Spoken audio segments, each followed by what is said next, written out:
다들 이제 기도하시는 분들이니까, 어제였나요? 이제 그 탄핵 인용이 된 게, 저희한테는 어제였죠? 예, 저도 이제 탄핵 발표가 어떻게 나는지를 이제 저 일하면서 계속 이제 스마트폰으로 확인했는데, 8대 0으로 탄핵이 이제 결국에는, 인용이 됐습니다. 자, 지난날에 그 말씀을 나누면서 탄핵이 인용될 가능성이 충분히 있다라고 말씀을 나눴지만, 또 실제 탄핵이 이렇게 인용이 되니까 어제 하루는 좀 힘들더라고요. 좀 힘도 빠지고 하여튼 좀 지치기도 하고 그랬는데, 다시 한번 말씀을 통해서 우리가 좀 주님의 뜻을 좀 분별하기를 원합니다. 공교롭게 6대2 이런 것도 아니고 7대1도 아니고 8대0이었습니다. 근데 그 8대0이 주는 의미가 저는 있다고 생각을 합니다. 그러니까 한국은 지금 우리가 분별해 볼 때 거의 대부분의 모든 영역들이 이제 공산화되어진 것을 알고 있습니다. 근데 법조계에는 그래도 하나님의 공의가 있을 줄 알았는데, 실상 8대0이라고 하는 것은 법조계조차도 이제 공산주의에 장악되거나 아니면 완전히 이제 언더 컨트롤에서 이제 통제되는 어떤 그런 상황에 있다라고 우리가 좀 생각을 해야 될 것 같습니다. 그래서 저는 개인적으로 이제 한국은 이제 완전히 사망을 당한 죽은 상태에 있다라는 생각을 하게 됐습니다. 이제 한국은 사실 끝난 겁니다. 이 공산주의에서 완전히 장악을 당했습니다. 그래서 이제 대한민국은 지금 흑암으로 완전히 덮여져 있다라는 생각을 하게 됩니다.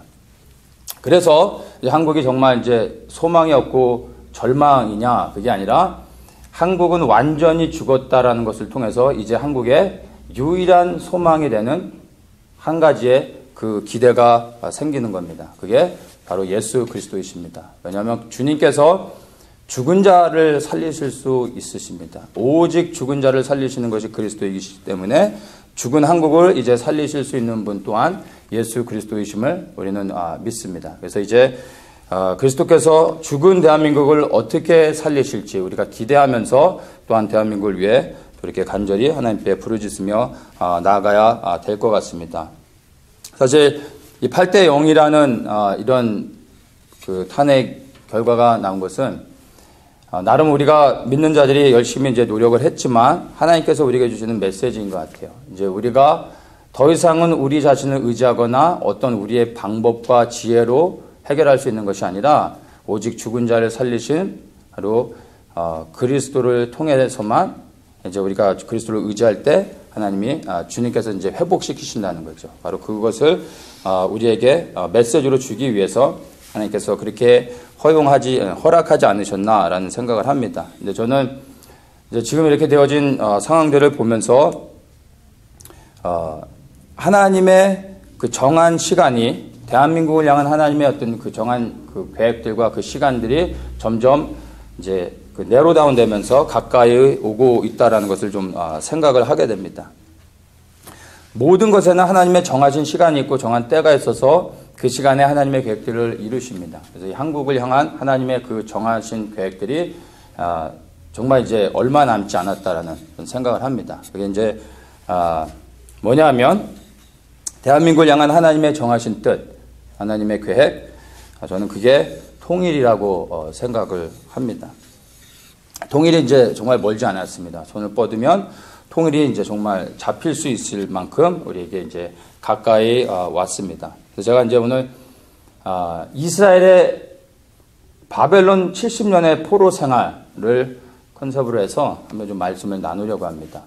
70이라는 것으로. 제가 또 오늘 본의 아니게 이제 또 숫자 얘기를 좀 하게 됐습니다. 제가 숫자 얘기하는 거 정말 좀 부담스럽고 힘든데 빨리 통일이 와야 되겠어요. 그래야 이제 이런 숫자 얘기도 좀 안 할 수 있고. 전 개인적으로 이제 70년에 대한 고민들을 좀 많이 했었는데요. 이제 이번에 나누면서 우리가 함께 그 이스라엘의 포로 생활 70년에 담겨져 있는 그 의미들을 우리가 좀 이해하고 그것을 우리 대한민국의 상황 가운데 적용하면서 그 말씀으로 우리가 위로를 얻고 또 이제 하나님의 뜻이 이루어지길 위해 기도하기를 원합니다.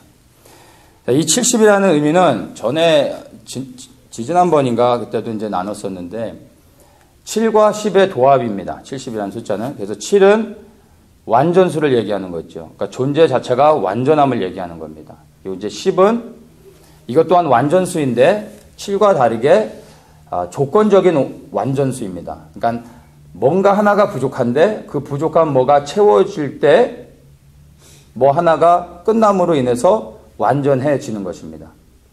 그것이 10의 그 완전한 의미라고 나눴습니다. 그래서 이 7과 10이 도합이 돼서 70이라는 것은 이제 모든 것이 완전해지는, 비로소 완전해지는 그런 의미가 있고, 또 하나님의 공의로 볼 때는 그것이 하나님의 공의가 완전히 채워지는 어떤 그런 의미를 가지고 있습니다. 그래서 이스라엘이 하나님을 떠나 음란을 행하고 또 우상을 숭배할 때 그 결과로 인해서 바벨론의 70년의 포로 생활을 당하게 됐습니다.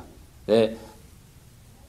50년도 아니고 100년도 아니고 70년이라는 시간을 성경에서는 정확하게 얘기를 하고 있습니다. 그 70년은 하나님의 공의를 볼 때 이스라엘 민족이 하나님 앞에 죄를 범해서 그 하나님의 그 책망 가운데서 징계를 받은 그 시간을 우리가 그것으로 이제 이해를 하고 있습니다.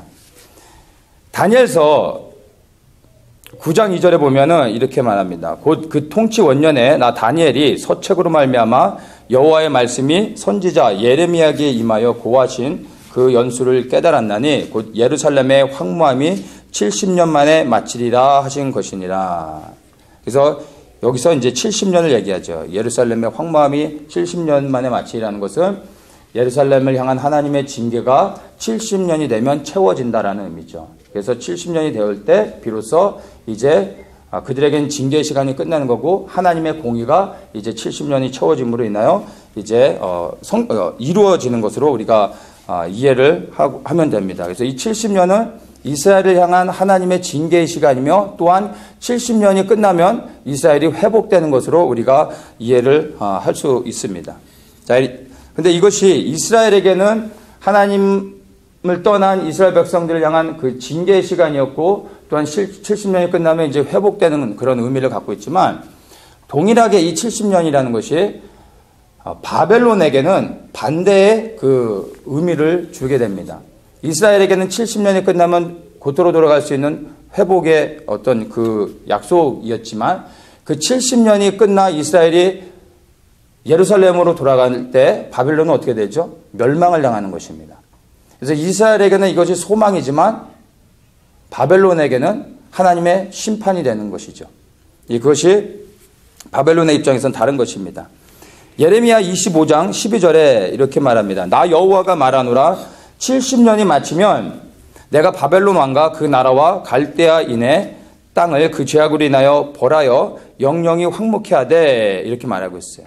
그러니까 정확하게 여기서도 70년이 마치면 바로 바벨론을 벌할 것이다. 영원히 황무케 할 것이다. 그러니까 심판을 말씀하시죠. 그러면서 14절에 그들의 손에 행한 대로 보응하리라 말씀하고 있습니다.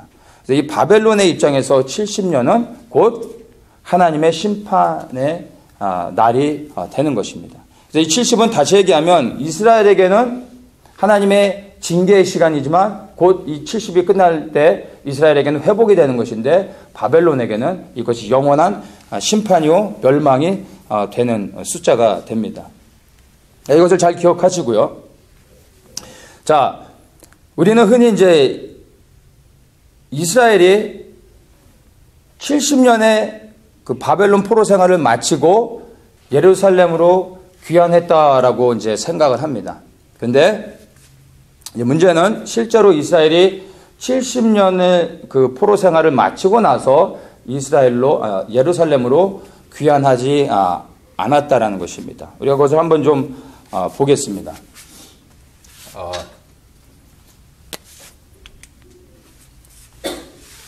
그 역사의 기록들을 보면은 이제 605년에 이제 1차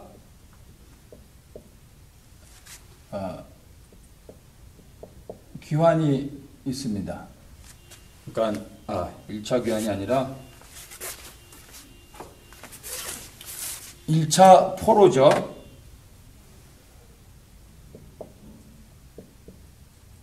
BC 605년에 이제 다니엘과 세 친구들을 중심으로 해가지고 1차 포로로 바벨론으로 이제 잡혀갑니다. 그리고 이제 597년에 2차 포로로 이제 잡혀갑니다. 이때 에스겔하고 이제 10,000명의 그 포로들이 이제 잡혀가죠. 그리고 586년에 이제 우리가 잘 아는 것처럼 예루살렘이 멸망을 당하게 됩니다. 이게 이제 흔히들 3차 포로라고 얘기를 하죠. 그래서 605년을 시작으로 해서 이제 포로 생활이 시작됐는데, 보통 70년의 포로 생활을 이야기할 때 이제 예루살렘이 멸망한 이후로부터 포로 생활로 치지 않고 1차 포로로 잡혀갔을 때부터 포로 생활을 시작한 걸로 카운트를 합니다. 그리고 이제 538년 이때 이제 예루살렘으로 귀환을 하게 됩니다. 고레스의 명에 의해서 이제 538년에 예루살렘으로 이제 돌아오는 이제 일이 있었죠. 그 다음에 536년에 2차 성전, 그러니까 스룹바벨 성전이죠. 성전 재건이 시작됩니다. 돌아온 건 538년인데 2년 동안은 단을 쌓고 이제 번제를 드리죠. 그리고 2년 후에 비로소 2차 성전을 시작합니다. 이제 성전 짓는 것을 시작하고 534년에 이제 성전 건축이 중단됩니다. 사마리아에 살고 있었던 이제 그 이방인들이 성전 건축하는 것을 방해하죠. 그리고 이렇게 중단됩니다. 그리고 이제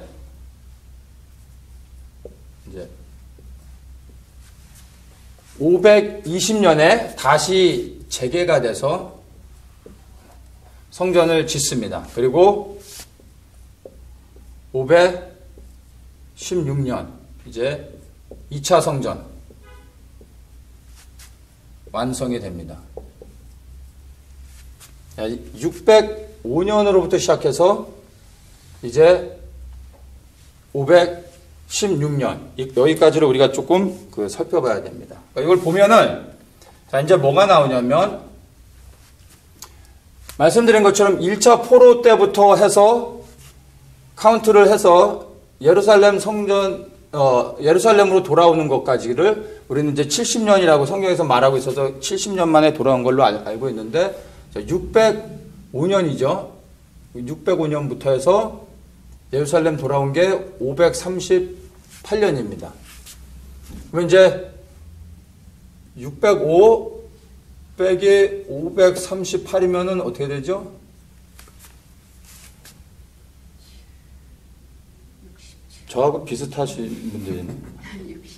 67. 예. 저는 이건 계산기를 두드리지 않으면 답이 안 나옵니다. 70년이 아니라 67년이 되는 거예요. 67년. 그러니까 실제로는 70년 만에 돌아온 게 아니고 67년 만에 돌아왔습니다. 자, 이게 중요한 게 성경 여러 곳곳에 이제 예언을 통해서 보면은 정확하게 70년을 말하고 있거든요. 그 70이 갖는 의미가 하나님에게는 중요한 겁니다. 이게 하나님의 공의의 시간, 공의가 채워지는 시간입니다. 이스라엘 향한 징계의 시간이었던 거예요. 그래서 반드시 70이라는 숫자는 상징적으로 주어진 게 아니라 분명한 의미가 있는 것인데 실제 돌아온 거는 67년 만에 돌아왔습니다. 그래서 우리가 자 이것을 조금 좀 살펴볼 필요가 있습니다. 이 70년에 대한 의미들을 우리가 좀 해석을 해볼 필요가 있습니다. 이제 이것을 어떻게 해석하냐면 첫 번째 이제 예레미야 29장 10절의 말씀입니다. 제가 다시 한번 읽겠습니다. 나 여호와가 이같이 말하노라. 바벨론에서 70년이 차면 내가 너희를 권고하고 나의 선한 말을 너희에게 실행하여 너희를 이곳으로 돌아오게 하리라. 이렇게 말하고 있습니다. 여기서 이제 우리가 주목해야 될 단어가 70년이 차면이라고 말합니다. 이 70년이 차면 이것을 ESV에서는 뭐라고 얘기하냐면 when 70 years are complete 이렇게 말합니다. 여기서 쓴 complete이라는 단어를 이제 히브리어로 보면요 말레라는 단어를 씁니다. 말라라고도 하고 말레라고도 하는데 이 단어의 의미가 문자적으로 이 단어의 의미는 be end and accomplish 그러니까 끝나는 거고요 성취되는 겁니다.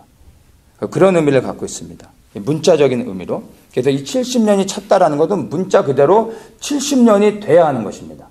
70년이 돼야 성취되는 것이고 70년이 돼야 끝나는 것입니다. 그 말은 70년이 차야 하나님의 공의가 성취되는 거고 70년이 차야 이스라엘 향한 하나님의 징계가 끝나는 것입니다. 문자 그대로입니다. 그런데 67년 만에 돌아왔다라는 것이죠. 이것을 어떻게 봐야 하냐면은 이 말레라는 단어가 문자적으로는 be and accomplish 이런 단어의 의미가 있는데 이 단어가 아주 조금 어려운데 상징적인 의미를 갖고 있어요. 첫째 의미는 문자적인 의미 그대로를 갖고 있는데 그 의미가 또한 상징이 되기도 합니다.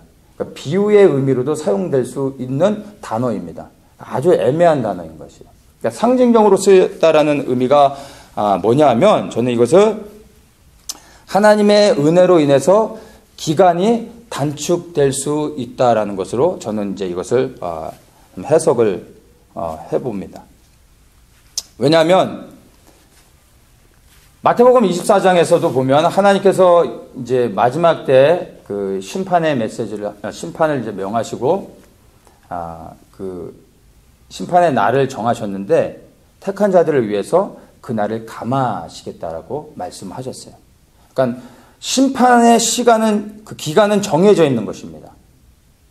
그런데 그 정해진 시간을 누가 정했습니까? 하나님이 정하셨죠. 정한 시간이 분명히 있는데 택한 자들을 구원하기 위해서 왜 그 심판의 날을 그대로 다 두면 구원받을 자가 없는 거예요. 그래서 하나님께서 은혜로서 심판의 날은 정하셨지만 택한 자들을 구원하기 위해 그 시간을 감하시는 겁니다. 그게 우리에게는 은혜가 되는 것이죠. 그래서 문자적으로는 그대로 70년이 채워져야 되는 것입니다. 그런데 하나님의 은혜로 인해서 이 시간이 또한 단축될 수 있는 것입니다. 이것이 이 단어 안에 포함되어 있는 의미입니다. 이것을 우리가 우리의 삶의 현장에서도 동일하게 적용을 할 수가 있습니다. 어떤 사람이 죄를 져서 70년의 형량을 받았어요. 그럼 형무소에 들어가서 70년을 살아야 되는 겁니다. 그런데 67년이 딱 됐는데 아직 3년이 남았어요. 그런데 그 사람이 형무소에서 아주 모범수로서 정말 성실하게 잘 살았어요. 그래서 어느 날 갑자기 가석방으로 내보내줄 수 있습니다. 사회에서도 충분히 있는 일이죠. 그리고 그것을 가지고 불법이라고 말하는 사람은 없습니다. 그게 국가가 국민에게 베풀어줄 수 있는 또 은혜가 되는 것이죠. 예, 세상에서도 일어날 수 있는 것입니다. 그러니까 형량은 받았지만 그가 최선을 다하거나 어떤 은혜를 입어서 줄여질 수 있는 것입니다. 70년이라는 시간은 하나님이 이스라엘 향해서 정하신 징계였습니다. 심판이 아닙니다. 심판은 끝나는 것이죠. 징계였지만 그 징계를 70년으로 정하셨는데 하나님의 은혜로 인해서 그 시간이 줄어드는 것입니다. 그러니까 그것을 우리는 하나님의 은혜로 볼 수 있는 것입니다. 자, 그러면 70이라는 숫자를 그냥 하나님의 은혜로 인해서 70년, 원래는 70년이 채워져야 되는 건데 하나님의 은혜로 줄여져서 67년 만에 돌아왔습니다. 그러면 그걸로 인해서 이 70이라는 숫자는 상징적으로만 해석하고 더 이상 우리가 적용할 수 없을까요? 그렇지 않습니다. 하나님의 정하신 70년이라는 그 70이라는 숫자에는 정확하게 또한 70이어야 되는 의미가 있습니다. 자, 그래서 두 번째로 이 70에 대한 것을 우리가 좀 다르게 좀 접근해 볼 수 있습니다. 우리는 이제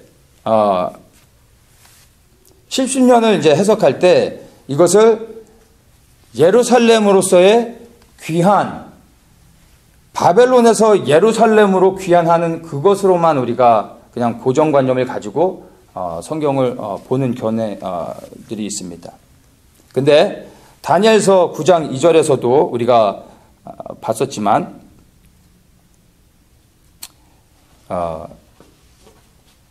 다니엘서 9장 2절에서 말하는 게 뭐죠? 이 예루살렘의 황무함이 마치면 돌아온다라고 얘기를 했습니다. 그래서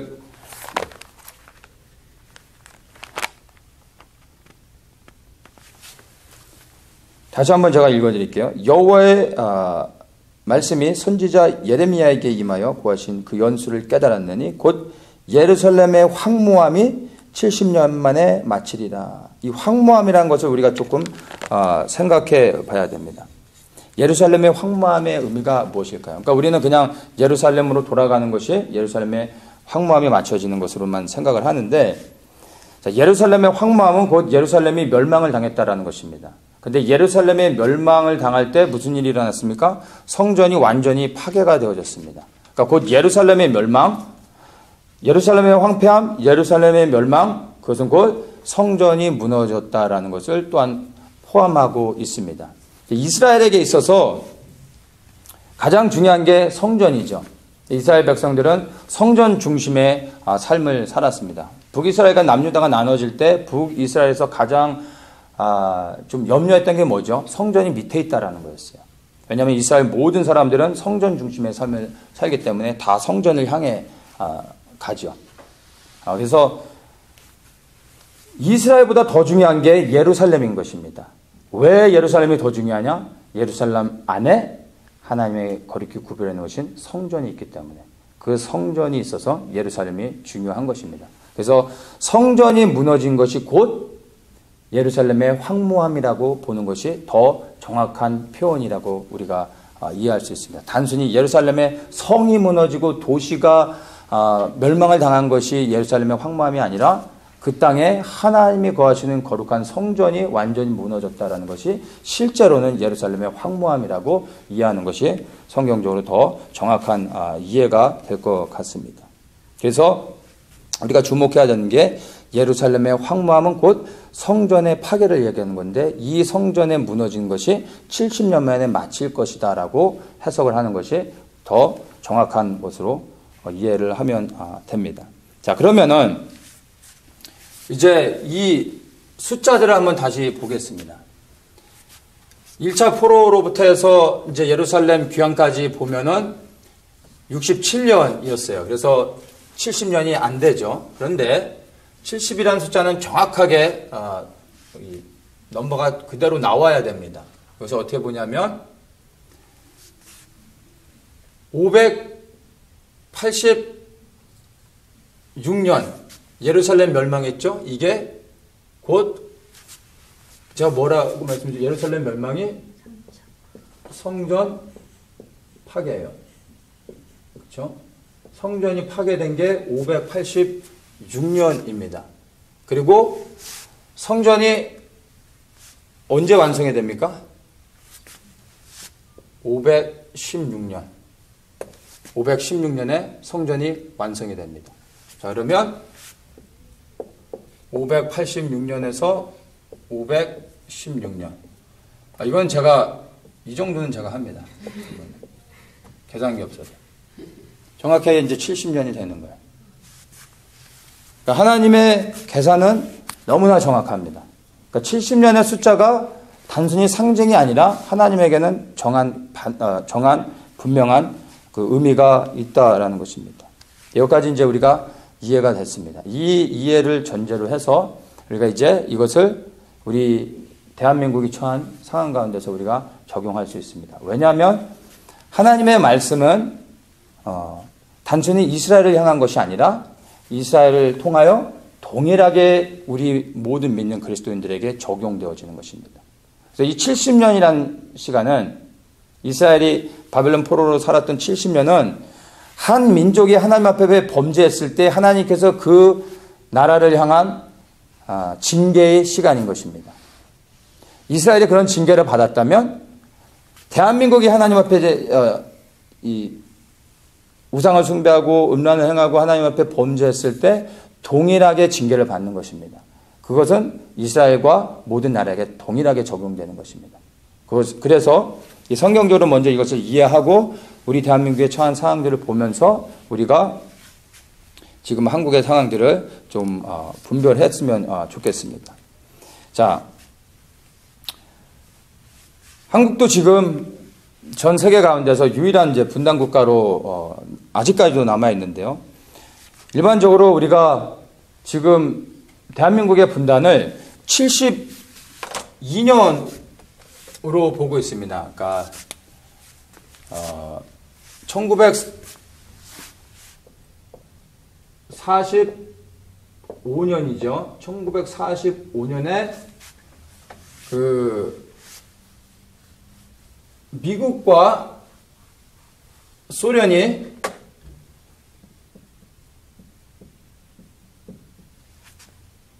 (38선을) 기준으로 해가지고 본인들이 나눠가지고 북쪽은 소련이, 남쪽은 미국이 분할 점령했습니다. 이것을 우리는 지리적, 영토적 분단이라고 흔히들 이제 얘기합니다. 그래서 한국과 북한의 이제 대한민국의 통일을 위해서 기도하셨던 분들은 기억나실 거예요. 저도 몇 년 전에 카운트다운 하면서 이제 분단 67년, 68년, 69년, 그리고 69년 때 참 더 많이 기도했던 것 같아요. 주님, 내년이면 70년, 분단 70년입니다. 이스라엘이 70년 만에 예루살렘으로 돌아올 수 있도록 허락해 주셨는데 이제 우리도 70년이 돼가고 있습니다. 왜 우리 민족은 아닙니까? 하고 많이 기도했었던 것 같아요. 그리고 70년이 됐을 때 더 조급함으로 막 기도했습니다. 근데 지금 1945년을 기준으로 해가지고 지금 2017년까지 보면은 이게 72년이죠. 현재까지 72년이 지났습니다. 이게 2017년을 기준으로 보면은 70년이 지나고 난 이후로 71년이 딱 됐을 때 그 이후로 다니엘의 이 9장 2절 말씀을 가지고 더 이상 기도한 사람이 없어졌습니다. 저도 기도하지 않고 안 됐구나. 뭐 그냥 퀘션만 남겨놓고 사실 그때는 제가 잘 이해하지를 못했었습니다. 그런데 우리가 조금 좀 이제 다르게 생각해 볼 필요가 있습니다. 1948년 8월 15일에 무슨 일이 있었는지 다 알죠. 대한민국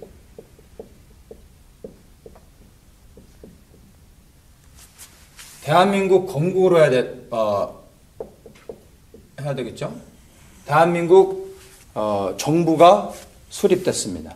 합법적으로, 공식적으로 대한민국 정부가 8월 15일, 48년 8월 15일에 세워졌습니다. 전 세계가 다 인정한 그런 나라로. 그리고 이제 좀 지나서 9월 9일 날 저 북쪽에서도 조선인민민주주의 공화국 이런 그 이름으로 그 깡패 집단들도 하여튼 이름을 이렇게 만들어서 그쪽으로 이제 정부를 수립하고 이제 시작을 하게 됩니다.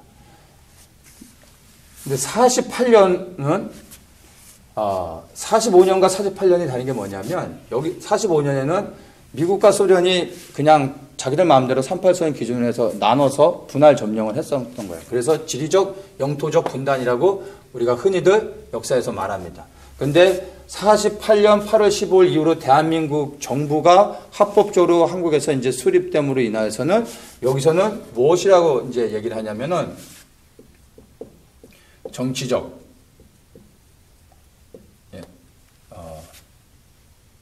분단으로 봅니다. 이것을.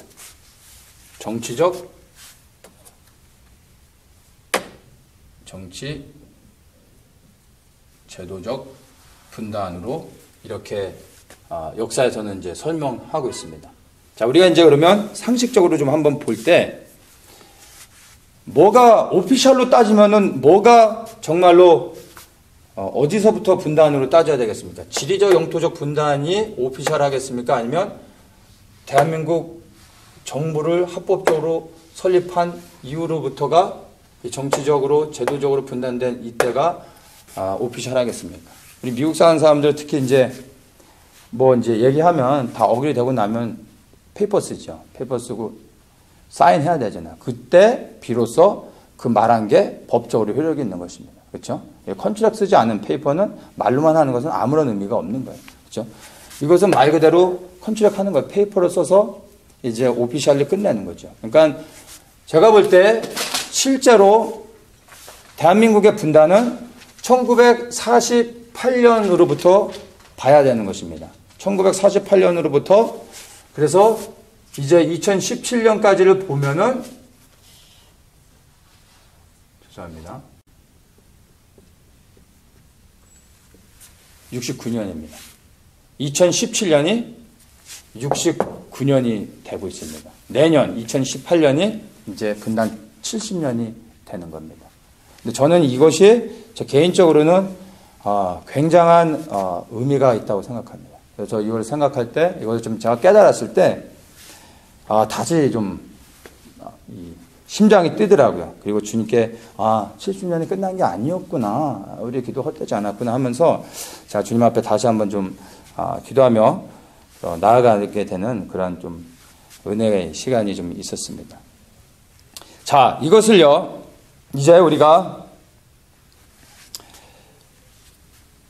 좀 전에 제가 나눴던 70에 대한 숫자의 그 해석을 우리 대한민국에 이제 적용해 보는 것입니다. 첫 번째 해석이 뭐였습니까? 이스라엘 향한 하나님의 징계의 시간이었습니다. 그러나 문자적으로는 70년을 채워야 징계가 끝나는 것이지만 하나님의 은혜로 인해서 그 시간은 징계의 시간은 단축되어질 수 있는 것입니다. 그렇다면 지금 분단 69년을 맞이하고 있는 2017년 지금 70년이 채워지기 이전에 대한민국은 하나님의 은혜가 임하면 분단은 끝날 수 있습니다. 그건 전적인 하나님의 은혜인 것입니다. 하나님이 허락하시면 올해에도 북한의 문은 열리고 통일이 될 수 있습니다. 우리는 그것을 위해서 기도할 수 있어야 됩니다. 하나님의 은혜를 구하며 나아가는 거죠. 다른 게 아니라 그냥 하나님의 은혜로 되어질 수 있는 것입니다. 정말 누구도 상상하고 생각할 수 없었고 기대할 수 없던 상황 가운데 북한의 문이 한 번에 열려버릴 수 있습니다. 그 소망을 여러분 포기하지 말고 있어야 돼요. 지금 눈에 보여지는 현실과 상황들의 논리에만 들어갈 것이 아니라 말씀을 기준으로 해서 우리가 그걸 믿을 수 있습니다. 그러면 우리에게 아직도 희망이 있는 것입니다. 자, 그리고 이제 이 70년에 대한 것을 두 번째 좀 해석 방법으로 제가 적용했었던 거예요. 그게 뭐죠? 단순히 예루살렘으로의 귀환이 아니라 그것은 무엇으로 봤습니까? 성전의 회복으로 봤던 거예요. 성전이 무너진 날부터 성전이 다시 재건되기까지가 70년이었던 것입니다. 이것을 우리가 이제 적용할 수 있는 것입니다. 내년이 이제 70년이 되는데 저는 내년 그 70년은 반드시 하나님께서 이 북한의 문을 여실 거라고 이제 믿습니다. 그러면 이제 그 70년 우리가 이 두 번째로 적용할 때 어떻게 해석을 해야 되겠습니까? 이제 북한 땅에 하나님의 교회가 이제 회복되어지는 것입니다. 그것을 위해서 우리가 이제 도와야 되는 것입니다. 지금은 북한의 동포들은 이 북한 정권에 의해서 포로로 잡혀있기 때문에 그런 일을 할 수가 없죠. 한국에 있는 사람들과 우리 같이 디아스포라로 세계 가운데 흩어져 있는 우리 자유인들, 바로 우리가 그 북한 동포들을 도와서 그들에게 이제 교회를 세워주고 그들이 그 교회에서 하나님을 정말로 예수가 그리스도임을 선포하며 찬양하며 예배 드릴 수 있도록 우리가 교회를 회복해 주는 것입니다. 그래서 하나님과의 무너졌던 관계가 이제는 그 예배를 통해, 교회에서 드려지는 예배를 통해서 회복되어질 때 하나님께서 이제 70년의 그 분단의 아픔들을 끝내고 이제 정말로 아름답게 회복해 주실 수 있다라는 것입니다. 그래서 이제 내년에는 정말 소망하건대 하나님께서 반드시 하나님의 계획 안에서 하나님께서 북한의 문을 여실 거라고 저는 믿습니다. 올해가 되어지면 하나님의 은혜가 안에서 정말 너무나 감사한 것이죠. 그러나 이제 내년에 이 70년의 시간이 딱 채워지는 그 해에 반드시 하나님께서 이 하나님의 공의가 채워졌기 때문에 이제 그 하나님이 정한 징계 시간이 채워졌기 때문에 하나님께서 북한의 문을 여시며 또한 그 북한의 동포들을 붙잡고 있는 그 북한 정권은 바로 하나님의 심판을 받는 거죠.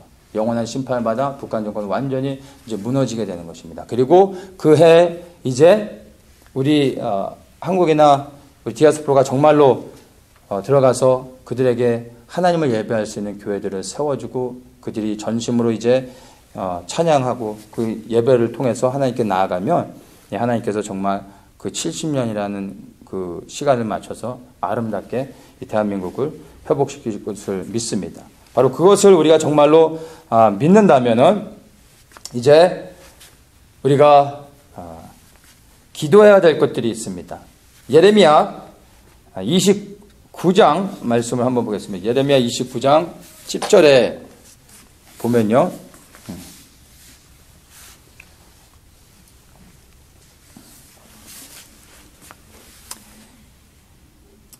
한번 읽겠습니다. 나 여호와가 이같이 말하노라. 바벨론에서 70년이 차면 내가 너희를 권고하고 나의 선한 말을 너희에게 실행하여 너희를 이곳으로 돌아오게 하리라. 자, 이렇게 이제 말씀하시고 난 후에 11절에 이제 이렇게 연결하십니다. 나 여호와가 말하노라. 너희를 향한 나의 생각은 내가 아나니 재앙이 아니라 곧 평안이요 너희 장래에 소망을 주려 하는 생각이라. 70년이라는 하나님으로부터 받은 징계의 시간이 있었지만 그 징계는 사실 하나님의 심판이 아니었던 거예요. 징계였던 거예요. 왜 그런 징계를 내립니까? 그들을 사랑하기 때문에. 그래서 재앙이 아니라 곧 평안이고 소망을 주기 위해서 그 징계를 지나가는 것입니다. 이게 우리에게 주는 위로의 말씀이 되는 것이죠. 그러면서 이제 12절에 이렇게 말씀하십니다. 너희는 내게 부르짖으며 와서 내게 기도하면 내가 너희를 들을 것이요 너희가 전심으로 나를 찾으면 나를 만나리라. 이렇게 말씀하고 있어요. 이게 아직 바벨론의 포로로 잡혀가지 않고 예루살렘이 멸망당하지 않은 시점에서 예레미야를 통해 하나님이 하시는 말씀인 것입니다. 이것을 우리가 지금 역사를 통해서 분별하고 본다면 이제 곧 내년이면은 70년이 채워지는데 이 말씀을 정말 우리가 믿는다면 우리가 어떻게 해야 되겠습니까? 이 말씀 그대로 이제 하나님 70년의 이 분단의 아픔이 우리에게 저주나 부끄러움과 수치가 아니라 우리를 회복시키기 위한 우리에게 다시 소망을 주기 위한 하나님의 그 계획이셨군요. 이것을 믿으며 이제 우리가 하나님 앞에 이 말씀 그대로 부르짖으며 나아가야 되는 것입니다. 우리가 하나님께 정말 이제 간절히 기도할 때 하나님께서 대한민국의 문을 열어주시는 것입니다. 이것을 그러면 구체적으로 어떻게 기도를 해야 되겠습니까? 다니엘서에 보면 다니엘서 9장 2절을 제가 다시 한번 읽겠습니다. 곧 그 통치원년에 나 다니엘이 서책으로 말미암아 여호와의 말씀이 선지자 에레미야에게 임하여 고하신 그 연수를 깨달았나니 곧 예루살렘의 황무함이 70년 만에 마치리라 하신 것이다.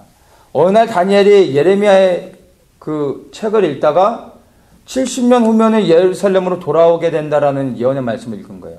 그가 그것을 읽고 깨닫는 순간 어떻게 합니까? 3절에서 내가 금식하며 베옷을 입고 죄를 무릅쓰고 주 하나님께 기도하며 간구하기를 결심하고 이러면서 하나님께 무릎 꿇어 기도하기 시작하는 것입니다. 70년이 맞춰지면 예루살렘으로 돌아갈 수 있구나. 이 예언의 말씀을 믿었던 거예요. 그 순간 그가 이제 죄를 뒤집었으며 회개하면서 하나님 앞에 나가는 거예요. 민족의 죄를 하나님 우리 민족이 지은 이 죄를 용서해 주십시오. 다니엘이 그 민족의 죄를 자신의 죄로 여기며 하나님 앞에 회개하며 기도하기 시작했던 거예요. 그리고 하나님께서 70년이 채워질 때 이스라엘에게 이렇게 돌아갈 수 있는 은혜를 허락해 주셨던 것입니다. 이것이 바로 정말 하나님의 말씀이 있는 그대로 이스라엘에게 적용됐던 것처럼 이 말씀이 바로 우리 대한민국에 적용되어질 것을 또한 믿는다면 동일하게 이 말씀을 믿는 자들만이 다니엘과 같이 하나님께 나아가며 이제 민족의 죄를 나의 죄로 여기며 하나님 용서해 주십시오. 그리고 이제 이 민족을 구원해 주십시오. 하나님께 부르짖어 기도하게 되는 것입니다. 바로 이러한 자들의 기도를 통해 하나님께서는 70년 만에 이 민족의 부끄러움을 이제 끝내시고 북한에 고통당하고 있는 우리 동포들을 구원해 내시는 것입니다. 그러한 일이 반드시 일어날 것입니다. 바로 우리는 이제 이 하나님의 말씀을 있는 그대로 믿는다면 통일을 위해서 대한민국의 온전한 회복을 위해서 그리고 하나님의 이 민족을 향한 그 영광스러운 부르심을 위해서 이제 기도하며 하나님께 부르짖으며 나아갈 수 있어야 됩니다. 그리고 그가 이제 이렇게 하고 나서 이제 4절부터 해서 쭉 보면 이제 하나님께 기도하면서 그 민족의 죄들을 이제 하나님께 회개하는 거예요. 그리고 이제 계속해서 그것들을 이제 아뢰면서 기도하다가 이제 19절에서 이렇게 말합니다. 주여 들으소서, 주여 용서하소서, 주여 들으시고 행하소서, 지체치 마옵소서. 나의 하나님이여 주 자신을 위하여 하시옵소서. 이렇게 말합니다. 들으소서, 용서하소서, 행하소서. 이 19절의 말씀이요, 우리 한국 사람들이 그렇게 잘하는 주여 삼창, 그 기도가 바로 다니엘 9장 19절에 바로 원리가 된 말씀이었습니다. 주여 들으소서, 주여 용서하소서, 주여 행하소서. 다니엘이 이렇게 기도하며 나갔던 것입니다. 하나님의 말씀을 믿었기 때문에 주여 들으소서. 주님, 70년의 시간이 차가고 있습니다. 그러면 하나님께서 반드시 돌아가게 하신다고 말씀하셨죠. 주님 들으시옵소서. 주님 용서하시옵소서. 이 민족을 회복시켜 주시옵소서. 이 민족의 죄를 사해 주십시오. 라고 다니엘이 그렇게 하며 기도하며 나갔던 것입니다. 주님 행하시옵소서. 이제 이 이스라엘 향한 하나님의 그 구원을 행하시고 열방 가운데 다시 이 이스라엘을 높여주시고 하나님 영광 받으시옵소서. 하나님의 뜻을 행하시옵소서라고 그가 들으소서, 용서하소서, 행하소서. 이 세 가지의 기도로 하나님 앞에 기도하며 나아갔던 것입니다. 우리는 주여 삼창을 나의 필요를 위해서 많이들 사용하는데 원래 이 주여 삼창은 그런 의미가 아닙니다. 나라 민족을 위하여 부르짖는 기도인 것입니다. 우리 동일하게 다니엘의 이 기도와 같이 주님께 이렇게 주여 삼창을 외치며 부르짖어 나아갈 수 있어야 되는 것입니다. 이렇게 기도할 때 주님께서 반드시 이 민족을 회복시키실 것을 정말로 우리 믿습니다. 제가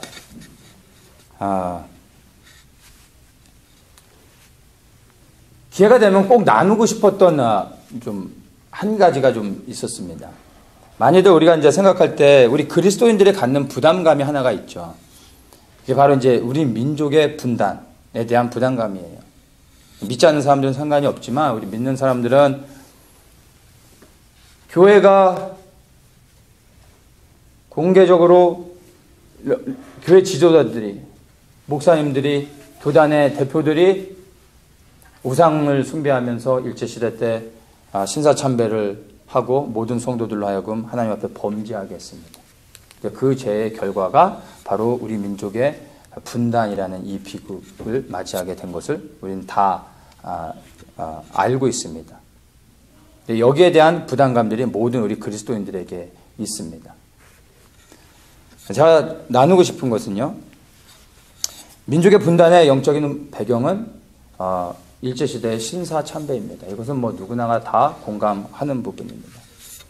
그래서 우리가 교회가 우상 앞에 무릎 꿇고 우상을 숭배했던 것들에 대해서는 반드시 회개해야 됩니다. 근데 이것은 개개인의 회개가 아니라 실제는 교회의 대표들이, 목사님들이 그리고 교단의 대표들이 그 각 교단의 연합체들, 그러니까 교회 목사님들뿐만 아니라 교단의 그 대표들, 그리고 뭐 한기총이나 한교연, 그리고 NCCK 이런 기독교 연합 단체들이 실제 공개적으로 하나님 앞에 회개하는 역사가 사실은 있어야 됩니다.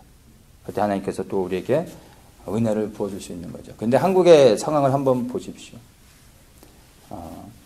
교회 목사님들이 개별적으로는 회개하며 나갈 수 있지만 연합된 공동체에서 이 일제시대 신사참배했던 그 죄를 공개적으로 교회 연합회 같은 데서 아직까지 일어난 적은 회개의 역사가 있었던 것은 없었던 것 같아요. 지금 돌아가고 있는 한국 교회의 그 상황들을 볼 때 쉽지 않을 것 같습니다. 자, 그렇다면은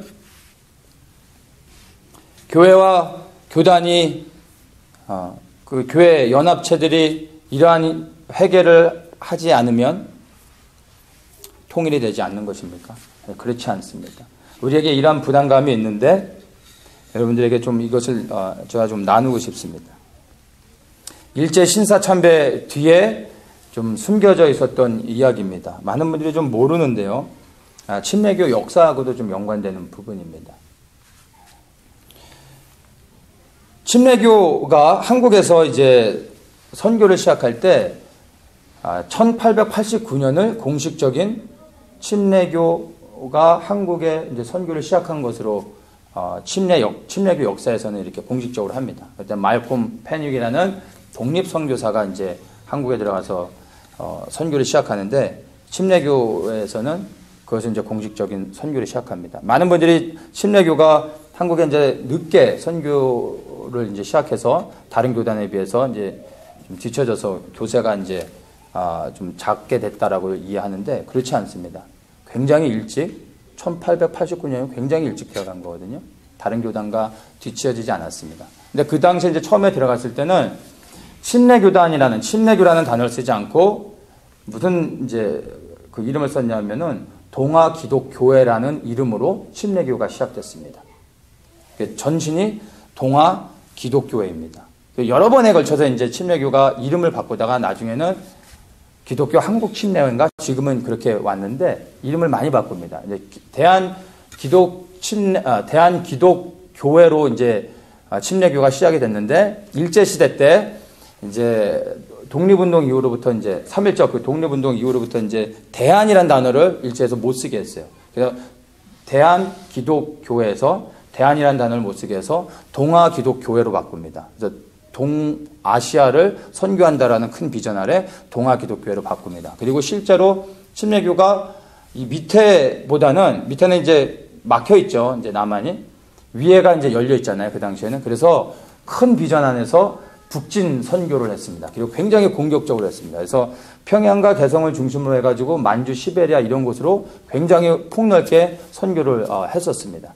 자, 그러다가 일제시대 이제 쟁점에 오르면서 많은 교단들이 이제 공격을 받죠. 압박을 받으면서 신사참배를 강요하다가 한 교단, 교회 그리고 한 교단들이 다 결국에는 그 신사참배하는 것에 무릎을 꿇게 됩니다. 그래서 우리가 역사적으로 이제 이해하고 아는 것이 뭡니까? 한국의 모든 교회들, 모든 교단들이 다 신사참배에 무릎을 꿇었다라고 얘기하죠. 그런데 그렇지 않습니다. 동아기독교회는 끝까지 교단적으로 끝까지 신사참배를 거부했습니다. 다른 교단들은 이제 신사참배를 이거는 우상에게 절하는 게 아니다. 국민의례다. 이렇게 해가지고 어쨌든 교회가 문 닫는 것은 면하게 됐죠. 그래서 예배를 감시하에 계속 드리게 됐습니다. 근데 동아기독교회는 끝까지 신사참배를 거부합니다. 그래서 결국에 어떻게 됩니까? 교회가 이제 폐쇄됩니다. 폐쇄 명령이 내려져서 교회의 모든 재산을 다 몰수해가지고 이제 전쟁 자금으로 자기들이 돌리고 교회의 이제 모든 목사님들, 동아기독교의 모든 목사님들과 교회 지도자들을 다 감옥으로 데려갑니다. 그래서 대부분의 이제 목사님들이 감옥에서 순교하십니다. 그리고 이제 해방이 됐을 때 몇몇 분들이 이제 살아남은 몇몇 분들이 나오시는데 이미 심신이 완전히 망가진 상태라 정상적인 목회를 하실 수가 없게 됐습니다. 그리고 이제 교회의 평신도들은 다 흩어졌죠. 지혜와 교회로 들어가는 거예요. 근데 대부분의 교회 지도자들이 다 잡혀가 있는 상태다 보니까 준비되지 않는 상태에서 지하교회로 들어가서 이제 지하로 들어가서 예배를 드리는데 뭐 정상적인 예배를 드릴 수가 없죠. 리더가 없으니까. 그러면서 하나하나 지하교회들도 사라지게 됩니다. 근데 이분들이 밖에 드러나 있는 신사참배를 하고 있는 그 교회들로 들어갈 수가 없었던 거예요. 왜냐하면 교회 목사님들이 목숨을 걸면서 신사참배를 거부한 거를 보았는데 예배를 드리겠다고 신사참배하는 교회로 갈 수가 없는 거죠. 그러니까 이 사람들이 자기들끼리 모이고 지하에서 모이다가 결국에는 거의 모임들이 이제 흐지부지해지고 그 교회가 사라지게 됩니다. 그 말씀드린 것처럼 동아기독교회는 그 선교 방향 자체가 북진 선교였기 때문에 평양과 개성을 중심으로 해서 이북 쪽에 많이 있었어요. 그리고 이제 해방이 되니까 몇 년 안 돼서 곧바로 남과 북이 나눠지게 됐죠. 그냥 곧바로 나눠져 버리게 됐어요. 그래서 북쪽에 있었던 대부분이 이제 침례교회는 그 당시에 북쪽에 있었는데 남과 북이 나눠지는 순간 북쪽은 이제 북한에 넘어가니까 뭐 교회가 의미가 없어져 버리는 거죠. 그리고 남쪽에는 충남 지역에 소수의 이제 침례교회들이 좀 있었습니다. 그러니까 자생할 수 있는 능력이 별로 없었던 거예요. 그러니까 해방이 되는 순간 다른 교단들은 이미 일제시대 때부터 교세가 확장됐고 많은 성도들이 더 모였죠. 그러니까 해방이 되는 순간 이제 자유를 가지고 이제 더욱더 크게 확장이 되는 것입니다. 근데 침례교는 해방이 돼서 이제 겉으로 드러나서 이제 교회를 세우고 이제 정상적으로 선교를 할 수 있는데 지도자들이 아무도 없는 거예요. 목회를 할 수 있는 사람들이 없는 거예요. 그래서 다른 교단들은 이제 굉장히 크게 확장이 되는데 침례교는 뭐 교회 하나 개척하지 못하게 됩니다. 그래서 1948년인가 49년에 이제 저희가 속한 미 남침례회 SBC에 도움을 요청합니다. 그래서 우리 남침례회에서 공식적으로 선교사들을 50년에 파송해주고 선교 재정적인 지원을 해주면서 실제적으로는 1950년에 이제 침례교라는 이름으로 한국의 선교를 적극적으로 도와주게 됩니다. 그래서 한국의 침례교는 현실적으로는 이제 1950년대부터 선교가 시작된 것입니다. 그래서 다른 교단들은 이미 교사가 확장되고 있는데 그때부터 시작을 하니까 한국에서는 굉장히 침례교가 약세하는 교단으로서 시작하고 지금도 이제 그런 상황 가운데 있을 수밖에 없었던 것입니다. 근데 역사적인 배경들이 이런 것이 있습니다. 실제로 교단을 자랑하는 것은 아니지만 미국이나 전 세계에서 가장 큰 개신교단이 침례교인 거 다 아시죠? 미국에서만 지금 현재 많이 좀 줄었는데요. 침례교가 지금 한 공식적으로는 몇 년 전 통계인데 제가 볼 때 좀 적게 잡으면 1,400만 명 정도 됩니다. 침례교가. 그리고 두 번째로 크다고 하는 이제 감리교, 연합감리교 UMC가 많이 잡아줘도 600만 명, 600만 명이 안 될 거예요. 뭐 650만이라고 쳐요. 650만, 1,400만. 이 1등과 2등의 차이가 뭐 넘버가 엄청나죠. 세 번째로 큰 교단이 미국 이제 장로교입니다. 근데 이 장로교는 제가 볼 때 300만이 안 돼요. 350으로 쳐주자고요. 400으로 쳐줘도 뭐 별다름 없죠. 400은 안 되고 300이 안 될 거로 제가 알아요. 한 10년 전 통계는 한 300 좀 넘었었는데 모든 교단들이 엄청나게 줄고 있거든요. 350으로 쳐줘도요. 침례교랑 비교할 때 그 교사가 뭐 차이가 엄청납니다. 그래서 실제적으로는 남침례교가 전 세계에서 개신 교단으로서는 가장 건강하게 선교를 활발하게 잘하고 있습니다. 자, 어쨌든 제가 이제 이것을 말씀을 드리는 것은요. 다른 것을 얘기하고자 하는 게 아니라 교단을 자랑하는 게 아닙니다. 하나님이 대한민국을 향한 그 어떤 은혜들을 우리가 좀 발견하기 원한다는 것이에요. 우리는 그냥 모든 교회들이 다 무릎을 꿇어서 우상을 숭배해서 하나님의 징계를 받을 수밖에 없었다라고 말하지만 그나마 한 교단은 끝까지 하나님을 믿는 그 믿음 포기하지 않고 바알 앞에 무릎을 꿇지 않았던 거예요. 어느 교단이 대단하다라는 것이 아니라 이게 대한민국에게 주시는 하나님의 은혜인 거예요. 은혜의 사인인 것입니다. 왜냐하면 하나님의 역사는요, 항상 소수의 남겨진 자들 또는 소수의 남은 자들, 남겨놓은 자들, 바로 그러한 사람들을 통해 하나님의 역사를 이루어 오셨습니다. 이스라엘 백성들이 시내산에서 모세가 하나님의 계명을 받으러 올라간 사이에 우상을 섬기죠. 금송아지를 만들고 그 앞에서 음란을 행하며 하나님 앞에 범죄했을 때 모세가 내려와서 하나님의 편에 선 자는 누구냐고 나오라고 할 때 레위 지파가 당당하게 나가죠. 그리고 하나님의 편에 그 레위 지파가 서기로 결정하고 하나님 앞에 범죄했던 자들을 제거합니다. 그 레위 지파를 통해 하나님의 언약이 계속해서 되어졌던 것을 우리가 알 수 있죠. 북이스라엘이 하나님을 떠나 동일하게 음란을 저지르고 우상을 숭배할 때 하나님께서 남유다를, 유다 지파를 남겨놓아서 하나님의 언약이 계속 이어져 갈 수 있도록 그들을 보호해 주셨습니다. 이게 하나님의 은혜의 역사였던 거예요. 바벨론 70년의 포로 생활이 끝나서 하나님의 은혜 가운데서 모든 사람들이 다 돌아오게 해줬어요. 이거 정말 큰 은혜죠. 그런데 누가 돌아옵니까? 거기 페르시아에 살고 있었던 그 당시에 100만이 넘는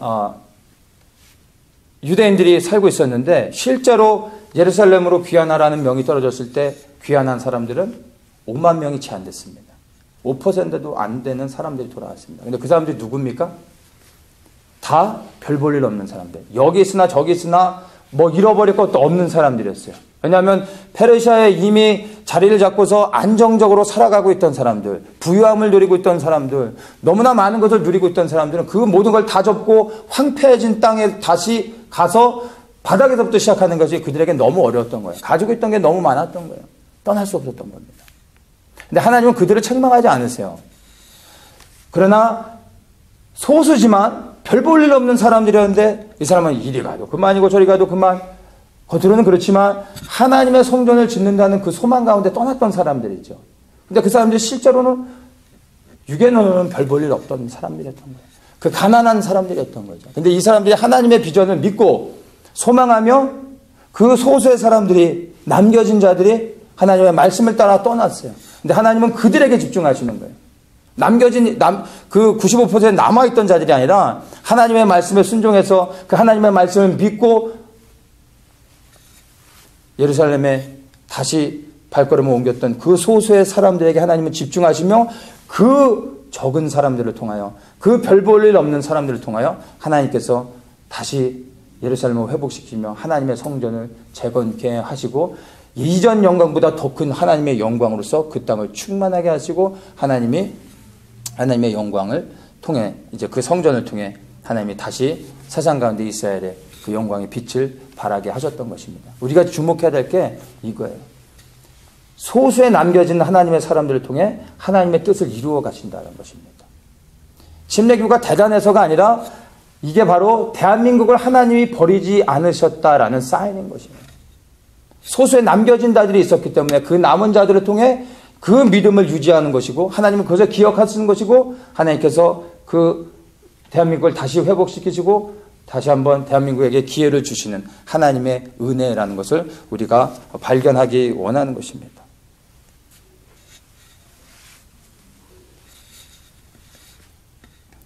다수가 하나님을 항상 떠납니다. 하나님의 편에 서는 사람들은 항상 소수의 사람들이었습니다. 근데 하나님은 수를 보지 않으세요. 마음 중심 가운데 하나님을 사랑하고 생명 들여 하나님을 따르는 자들을 보세요. 몇 명인지는 중요하지 않습니다. 그런 사람이 있으면, 그렇게 하나님 앞에 서는 사람들이 있으면 하나님께서 그들을 통해서 하나님의 뜻을 이루어 오셨고 앞으로도 이루어 가신다는 것입니다. 그것이 하나님의 바로 믿는 자들을 향한 은혜요. 이것이 또 하나님의 지혜입니다. 대한민국에도 이러한 하나님의 은혜가 있습니다. 하나님께서 대한민국을 회복시키실 것입니다. 70년의 시간이 이제 여러분 끝나가고 있어요. 지금도 하나님의 은혜가 임하면 통일이 될 수 있습니다. 그러나 내년에는 반드시 통일될 것을 믿습니다. 이것을 믿는 사람들은요, 말씀드린 것처럼 다니엘의 그 주여 들으소서, 용서하소서, 그리고 행하소서, 이 기도를 믿음으로 드리며 하나님께 회개하며 나아가서 기도할 수 있는 것입니다. 하나님께서 이제 반드시 북한의 문을 여십니다. 중요한 건 우리가 구별되어 있냐 이것입니다. 우리가 그 소수의 사람들이지만 생명을 들여 주님의 편에 서기로 결단하느냐 이겁니다. 그런 사람이 있으면 그들을 통해 하나님께서 이제 반드시 그 남은 자를 통해 하나님의 일을 행하실 것입니다. 통일이 왜 중요합니까? 여러분, 통일은 주의 길을 예비하는 것입니다. 단순히 나라를 사랑해서가 아닙니다. 단순히 공산주의로부터 대한민국을 지켜내기 위해서 지금의 한국의 현 시국들을 보며 우리가 기도하고 탄핵 기각을 위해서 기도했던 게 아니에요.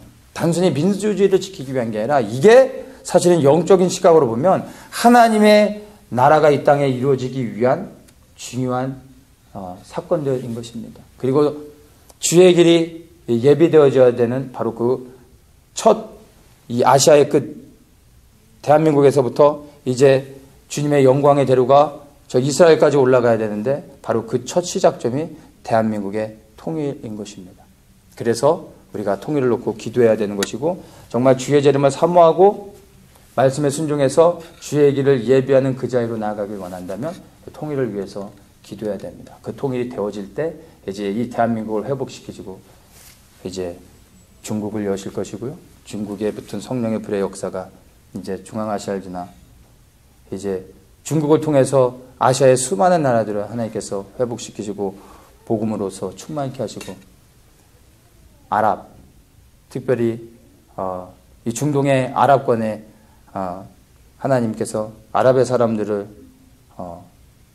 복음으로서 변화시키고 그들이 예루살렘에 이제 유대인들을 품으며 예루살렘이 회복되어지고 이제 주님이 오실 것을 저는 그렇게 믿습니다. 근데 그 시작이 대한민국의 통일에서부터 되는 겁니다. 그래서 우리가 정말 주의 재림을 사모하고 또 주의 말씀을 순종해 그 재림의 길을 예비하는 자가 되기 원한다면 여러분 통일을 위해 기도해야 되는 것입니다.